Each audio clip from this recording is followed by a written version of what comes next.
ఈ రోజు DO sir inspection వస్తున్నాడు. నేను ఏదైతే మీకు నేర్పించినానో అది మాత్రం ఆయనకి చెప్పాలా, సరేనా? సరే సార్. రండి సార్, రండి సార్, రండి సార్. వస్తానే కదా ఉండేది, మళ్ళీ రండి రండి. పిల్లలు, మీ పాఠశాలలో మధ్యాహ్నం భోజనం బాగా పెడుతున్నారా? చెప్పండి ఎవరా, మళ్ళీ నేను తినేసిన అనుకునే పత్తడా? మధ్యాహ్నం భోజనం బాగుండదా? నా పేరు మణి, నేను 4వ క్లాస్ చదువుతున్నాను.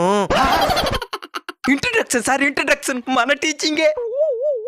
మాకు పెట్టి మధ్యాహ్న భోజనం చాలా బాగుంటది. మా చరణ్ సారు పాఠాలు పాఠాలు పాఠాలు ఆ తర్వాత ఏం చెప్పినారు సార్? ముందుగానే ట్రైనింగ్ ఇచ్చానవా? నీకు ఇంట్రడక్షన్ కదరా, ఒకేసారి క్లైమాక్స్ ఇస్తాను. సార్ ఉన్నాడు సార్, 5 రోజులకు ట్రైనింగ్ ఇస్తున్నాను వాడికి, దాన్ని కూడా చెప్పలేకపోతున్నాడు. తప్పు నాది కాదు, ఓడిది. ఓడిని మాత్రం ఏమన్నా అంటున్నారు? తప్పు నీది కదరా, నాది.